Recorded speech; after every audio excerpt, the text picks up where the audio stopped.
Hello, welcome everybody to today's webinar, Key Megatrends Shaping the Future of Wealth Management. I'm Andy Finnegan, Marketing Lead, the Nebo Wealth team. Delighted to be joined today by Tim Welsh, President, CEO, and Founder of Nexus Strategy. Hey, Tim. How's it going, Andy? And excellent, yeah. Welcome to Boston. And Adam Scully-Power, he's our Practice Solutions Director here at Nebo Wealth. And just to start, just share a little bit about your background, Tim.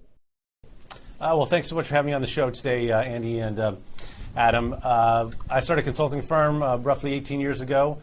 We focus on the wealth management space. A lot of our clients are leading in innovation and changing the way that advisors work with clients.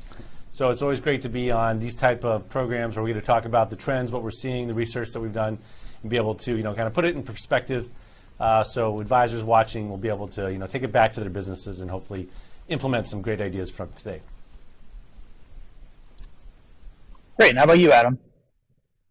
Well, I've been in the asset management industry now for 25 plus years. I've spent over 2 decades at a large asset management firm and really have done a number of various things, from building the retirement business up 20 years ago with a couple of folks, became head of product for the global asset allocation and alternative investment business, and we designed innovative multi-asset alternative strategies and began to build model portfolios in the sort of early days of models. I joined the Nebo Wealth team last year, and candidly, it's one of the most interesting tools that I've seen in my career, and I think is really going to change the game when it comes to advisors working with clients to deliver personalization, both at the asset allocation level and portfolio. Excellent. So just kick it off, Adam, start with you. Some of the key trends, high level, that you're seeing in wealth management. Well, there's a lot going on. I think at a high level, and we'll probably get into all of these today, one is just this growth of the whole U.S. wealth management business in general. 2 is this demand for what I would call personalization of investment solutions. 3 is around technology. And lastly, we see a pretty significant adoption of alternative investments. So those are some high-level ones. I will just note that we're all, I think everyone listening today and ourselves in the business, we're incredibly fortunate to be in an industry such as asset and wealth management in particular, because we're seeing so much growth. And that growth is causing a demand for advice from clients. And what's driving all this growth is a couple of different things. One is this demographic shift of baby boomers who are moving into retirement. And 2, on the back of that is this intra-generational wealth transfer that's going to take place as these baby boomers start to age, Andy. And I'll give you just an interesting stat here. Over the next 25 years, the estimate is that there'll be roughly 45 million households that will pass almost $70 trillion to their heirs. And that's going to signify the largest redistribution of wealth in human history. And with that, this demand for wealth management services and financial advice. Wow. So what I'm hearing is growth, growth, growth. That 70 trillion number is almost incomprehensible. But so Tim, market's growing, opportunity set's growing, yet we often hear, and when I'm reading things, about the lack of organic growth within advisory firms. So what gives? What do you see? Great question, and I think it is the topic of the day. Ultimately, everyone's focused on this because once you do subtract out the market gains and you sort of see the net new assets that come into many advisory firms, it's been slowing pretty dramatically over the last decade or so. Last year, in fact, it was at its lowest level based on various studies that we looked at, like roughly 2%. And that's kind of a combination of events that we see. I think Adam mentioned that it's all about the baby boomers, and I completely agree. Mark Tibergien, famous consultant and former CEO of Pershing, once said this industry was built by baby boomers for baby boomers. Yeah. And what does that mean? Well, they're all 65, 70. Instead of saving like they have been for the last 20 years, they're now decumulating. So that has had a big impact on net new assets going out the door instead of coming in. Also, we're seeing just a much more competitive environment. It used to be a fiduciary model. That's all you needed to differentiate yourself. Pretty much everyone is saying the same thing. whether you're an independent advisor or an employee-based advisor. So the competition has really ratcheted up quite a bit. The other factor is, life's good. Adam mentioned we are very fortunate to be in this industry with all the growth that we've seen from the markets, that many advisors have sort of lost that marketing muscle, if you will, from their earlier startup scrappier days. And they've been sort of, not coasting, but, been taking for granted that I'm going to get a raise every year because the markets go up. So they've taken their eye off the marketing ball. So what we're seeing and what we're talking to clients about now is, all right, everyone needs a new message. Everyone's got some sort of an asset allocation thing. The robo-advisors have been out there. Now they're pivoting towards human advice. So everyone's looking to find a way to really differentiate themselves. And I think the opportunities that we're seeing here, like with the team here at Nebo Wealth, is a great way to do that. So I think that new growth message is going to be priority one for pretty much everyone who wants to grow. There are some advisors who are happy where they are today, but that is definitely a factor that we're seeing. Thanks, Tim. And tying into something else I've heard you talk about is industry consolidation. So I was hoping you could just elaborate a little bit on that.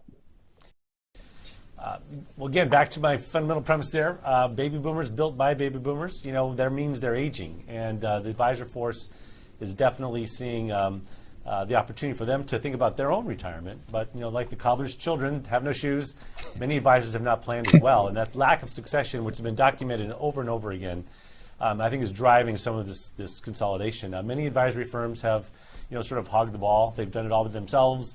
They haven't really trained that next generation of advisor to take over, so their options are limited. And so you're seeing some real professional buyers emerge who are backed by lots of capital from private equity investors. And they're able to really bring these practices together. And it's almost become a point for many firms where they either have to build it or join it, because it's becoming a very different environment in terms of the services you need to offer, which also means that we're getting a lot more of these larger based firms that are mega billion plus firms, and they have all new management challenges. Their infrastructure is bigger, they need to systematize their management, and ultimately they need to get that magic word, and I'm sure Adam's got a lot of great facts and stories about it, called scale. How can you get scale in your business? And again, new platforms that we're seeing are really starting to help advisors do that, which is very exciting, and I think the innovation just continues in this space. Thanks, Tim. And yeah, that magic word is scale, but it also something you said about the services you have to offer and how competitive it is. So, Adam, at one of the recent conference presentations that we were at, I heard you speak. You talked about the topic of advisors delivering personalization, but at scale. That's the magic. That sounds like a potential solution to what Tim was just describing. So can you share with us how you think about this? Well, that gets back to one of the big trends that we started with, and that is personalization, personalization, personalization. And it's happening in almost every single aspect of our lives, from the way we shop with Amazon to the way we watch movies with Netflix to the way we order our coffee in the morning. And that demand for personalization is just accelerating within financial advice and wealth management. Now, historically, the industry has really struggled, I think, with this trade-off, and I think trade-off is the right word here, between delivering personalization to the end client and the ability to do that with scale and efficiency. So clients expect personalization.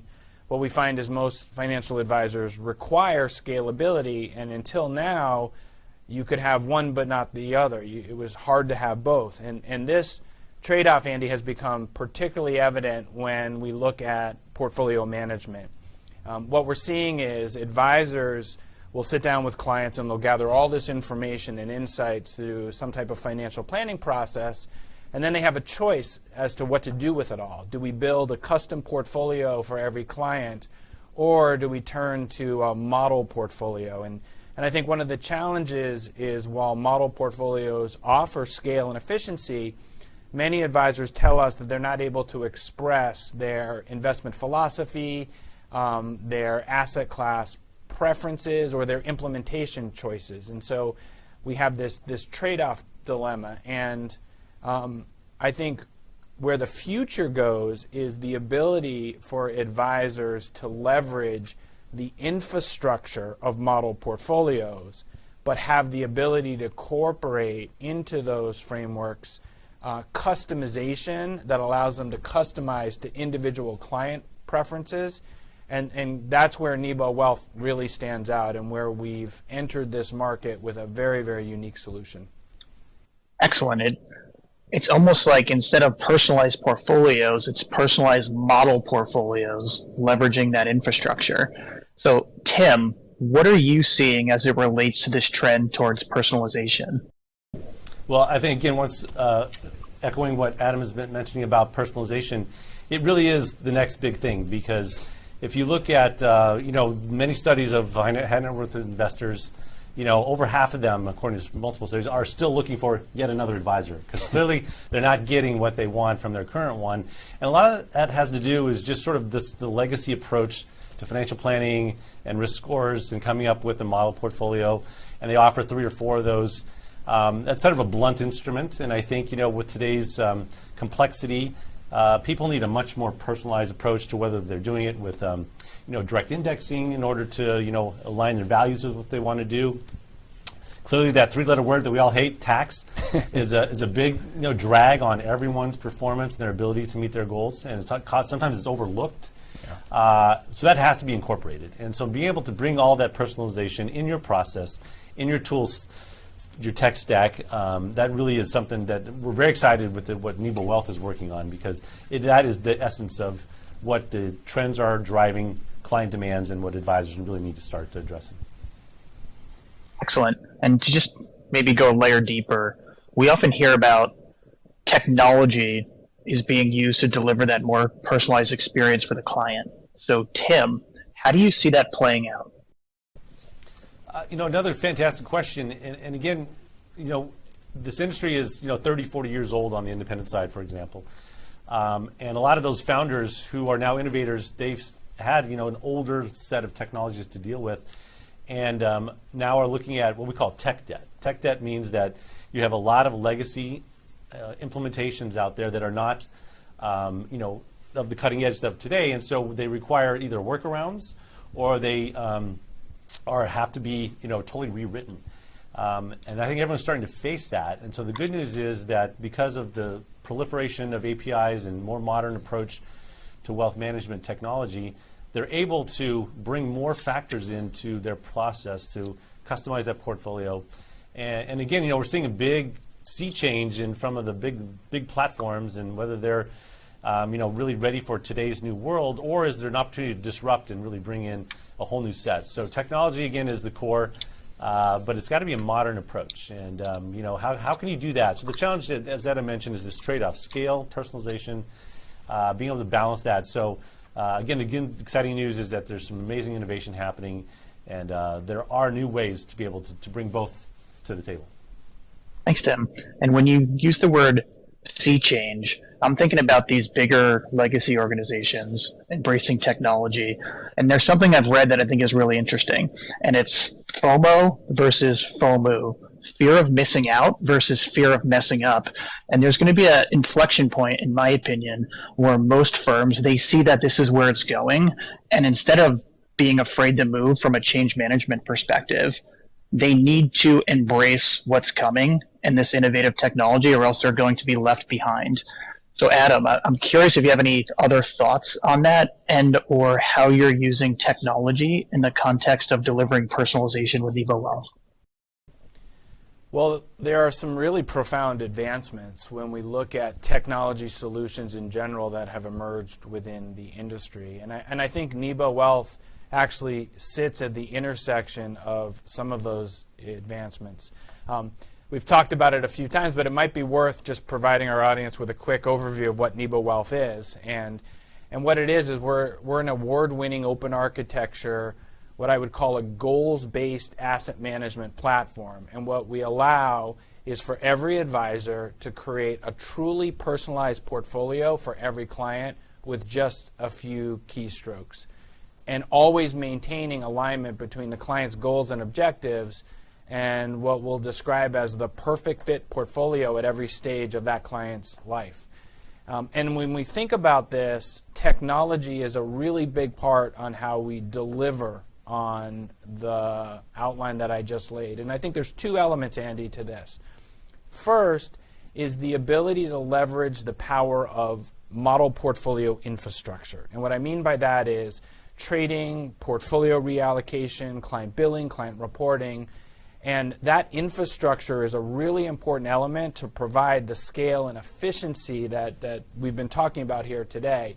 One of the drawbacks, however, that we see with sort of traditional model portfolios is advisors just don't have the ability to customize to individual client needs. And so what's emerging from that is another big trend, and that is advisor-led personalization. Right? And the question then gets to the second big technology advancement as it relates to Nebo Wealth, and that is this powerful risk optimization engine that we had that incorporates a far more comprehensive set of client inputs in order to determine first the optimal asset allocation for the client, and then secondarily the portfolio design across the asset classes and implementation choices that the advisor might want to make. And the result of that is really a more robust tool. I'll call it a leap forward in delivering truly personalized portfolios. And what it allows advisors to do is move beyond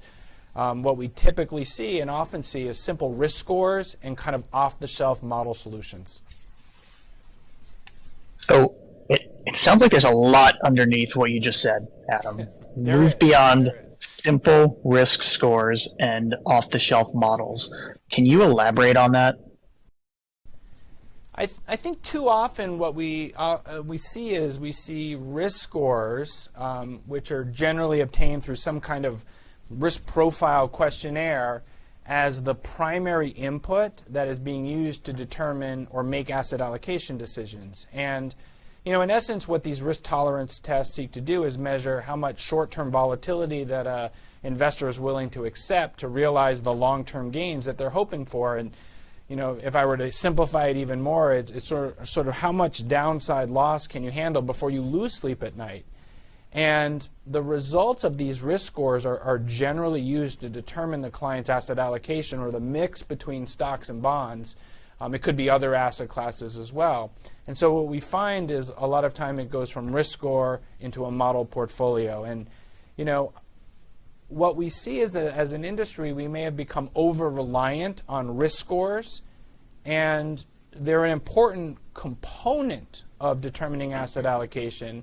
But risk scores alone they have several risks to them, and no pun intended. But one, they're highly subjective, meaning the answers you typically see clients give on a risk tolerance questionnaire can be very heavily influenced by current market conditions. So you get oftentimes very different answers in a bull market versus a bear market.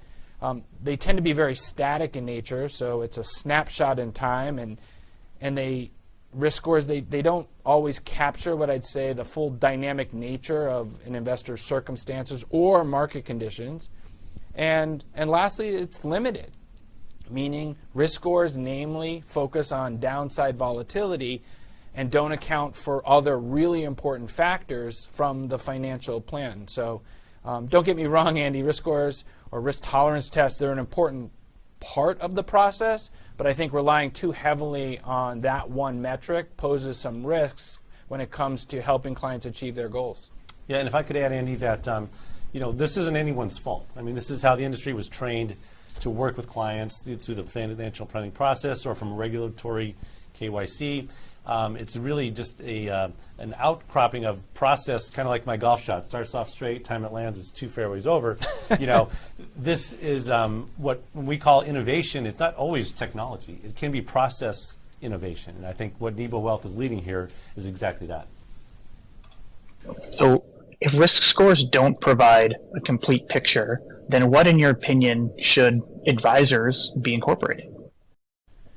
Well, when we think about determining asset allocation, which we can argue is probably one of the most important determinants of helping clients achieve their long-term goals, getting that optimal asset allocation right, not just today, but I would say at every single point in their life, because clients' lives are dynamic and market conditions are certainly dynamic, and so that risk tolerance or that risk score is certainly a piece of the pie.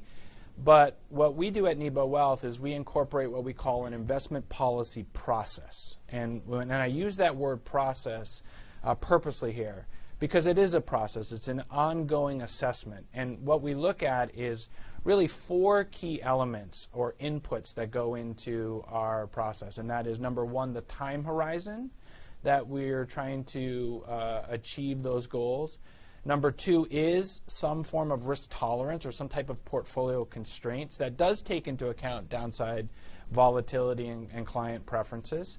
Number 3 is cash flows, both current cash flows and future expected cash flows. Think about how much money you might want to generate per year in retirement. And number 4 is the return objectives. What are the returns needed in order to satisfy those goals? And so those 4 elements, Andy, time horizon, risk tolerance, cash flows, and return objectives, are the core inputs that go into this investment policy process and drives this powerful risk optimization that we have within Nebo Wealth that allows advisors to generate that asset allocation and that portfolio design with just a few clicks of the keystrokes, if you will, in a few minutes, and be able to deliver on that personalization.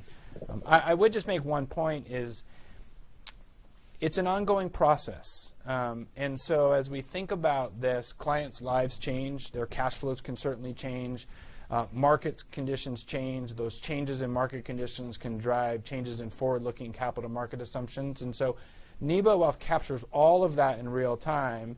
And the idea is, as we revisit clients' goals over time, that we should always be, quote, re-optimizing back to the point where we're connecting the client's goals and objectives to that portfolio so that they increase the likelihood that they're going to hit their goals over time. Thanks, Adam. And just to maybe make it a little bit more concrete, we've traveled across the country this year speaking to advisors, and we've also surveyed them. How important is it on a scale from 1 to 100 to get that optimal asset allocation right? And 4 out of 5 advisors are telling us that number is 80 or higher, and the average is around 86. So just to kind of quantify what we're hearing at the front lines when we're talking to people, determining that optimal asset allocation is critical. And in the spirit of just improving investor outcomes, that's what we all should be out to seek for. So maybe just switching gears a bit to go somewhere else, I want to talk about alternative investments. I hear that a lot. So Tim, this is for you. The industry appears to be moving away from the traditional 60-40 portfolios, and I'm seeing an advocacy for, say, 50-30-20, 50% stock, 30% bond, 20% in alts. So what's driving this move to more alternative investments? A number of factors here, and I totally agree with you. This is a very hot area. Again, back to our analogy about a blunt instrument, just having stocks, bonds, cash. Those are only 3 tools that an advisor has in their toolkit to be able to personalize portfolios. It's much more, needed today with, markets correlating, with yields going to zero. Maybe they'll come back down again, and also the ability to bring in a broader set of investment options will really make the advisor more attractive to end clients, and also end clients will be looking more for a personalized portfolio. So many themes coming together that are driving the adoption of alts, and also it's so much easier now in terms of the platforms that can get rid of the paperwork and the prospectuses. You can use some AI to read those and pull out the right stuff for reporting. The technology advancement around alts has been quite remarkable, which is like typically anything. If you have a change management approach and if you make it easier, people will adopt it. So I think that's the key aspect of why this is happening. And again, the higher net worth clients, they're hearing about these opportunities. They want to have access to them. And that's really going to sort of maybe the clients will lead the advisors to be able to do that more and more. So definitely see a lot of growth here. And ultimately the answer then is, okay, what kind of system or tools you have to be able to accommodate alts?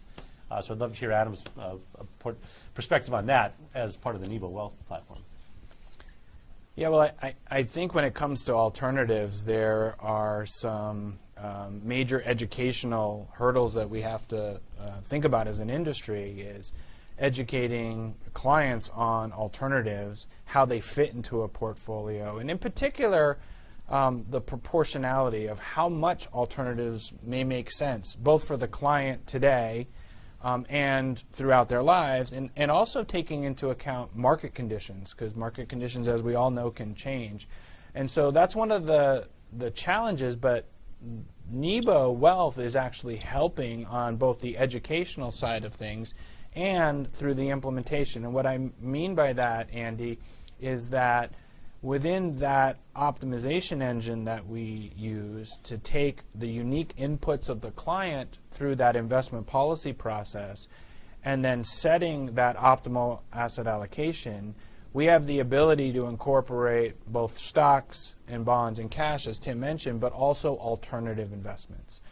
And that array of alternatives can be both liquid alternatives. Oftentimes you see liquid alternative mutual funds, but it could also be private investments like private equity and private credit. And so one of the things that we are really working hard on is delivering the ability for a financial advisor to sit down with a client and take everything that's unique about the client through their goals, needs, and objectives, and establishing that optimal asset allocation that can incorporate alternative investments and determine what the optimal mix is across those asset classes, including alts, and revisiting that through that re-optimization process at every point in both the market cycle and the client's lives. And that tool, and to be able to do that in real time with just a few keystrokes is it gets back to something we talked about at the very beginning of this call: scale and efficiency. And I'll highlight one thing you said, Andy, and that is improving investor outcomes. And at the end of the day, that's really what we're all focused on, is how do we improve investor outcomes using some of these tools. Excellent. Thanks both. So we're going to try to wrap this up soon. And this one's for Tim. What's one piece of advice that you'd like to share with the audience today? We sometimes get so focused on our own world that we forget that there are thousands of other industries out there that we might be able to learn from. And I kind of, make the example that financial advice is a luxury good. So if you get other industries in retail who are in that luxury space, take a look at how they service clients, how they build their brands, how they go to market.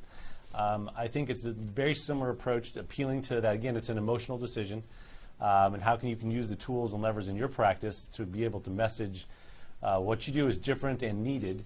I think that's one aspect we can all learn from. And so I always try to take the time to pause, look around, read another industry journal to kind of see what's happening there. And 9 times out of 10, it's absolutely applicable to what we do here in the wealth management space. Thanks, Tim. And Adam, how about you? Well, I would say to approach the business today with open eyes. Things are changing so quickly, and as we've talked about, the trends, and I'll call them megatrends, are moving very quickly as well.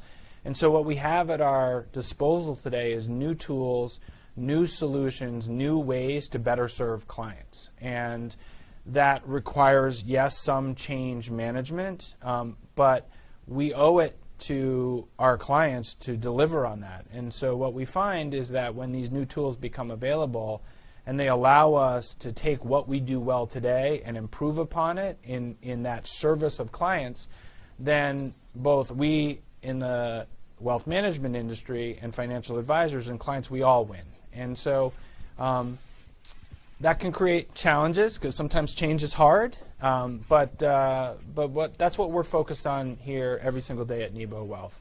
We have a very unique tool. It's highly differentiated. We've won a number of awards for it.